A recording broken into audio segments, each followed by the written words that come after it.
घेऊनी दिव्यांचा प्रकाश सोनेरी, माळूनी गंध मधुर उठण्याचा, करा संकल्प सुंदर जगण्याचा, गाठूनी मुहूर्त दिवाळीच्या सणाचा।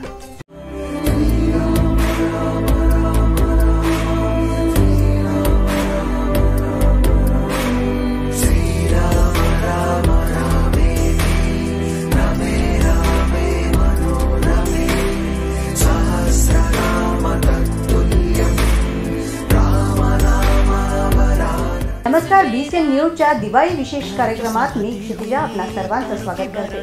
तिमिरातून तेजाकडे नेणारा सण म्हणजे दिवाळी। दिवाळीचा सण मोठा नाही, आनंदाला तोटा असं देखील म्हटलं जातं। प्राचीन काळात यक्षरात्री, दीपमाला, दीप प्रतिपदोत्सव आणि आत्ताची दिवाळी दीपावली किंवा दिवाळी म्हणजे दिव्यांचा उत्सव। दिवाळी एक प्राचीन उत्सव आहे। चला तर मग या उत्सवाबद्दल आपण आज जाणून घेऊया। दिवाळीच्या या सणाला ऐतिहासिक परंपरा आहे।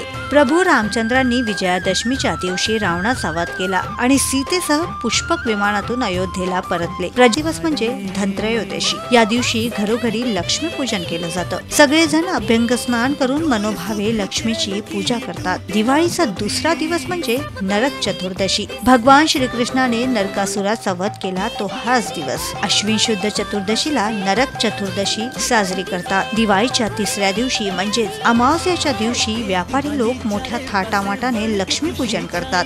दिवाळीचा चौथा दिवस म्हणजे बलिप्रतिपदा। धर्मनिष्ठ व उदार बळीराजाने या दिवशी यज्ञ करून प्रतिकार शक्ती मिळवली। भाऊबीज हा दिवाळीचा शेवटचा दिवस। या दिवशी बहीण भावाला ओवाळते। भाऊ आपल्या कुवतीप्रमाणे बहिणीला आहेर करतो।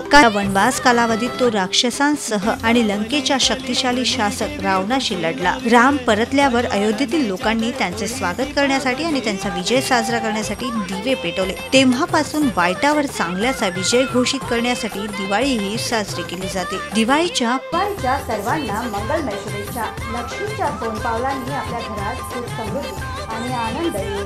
अंधकार दूर होऊन सर्वांचे आयुष्य आपल्या तेजाने उजळून टाकणाऱ्या दीपोत्सवाच्या लक्ष आरोग्य द्यावी ही आपल्या सर्वांना शुभेच्छा। नमस्कार।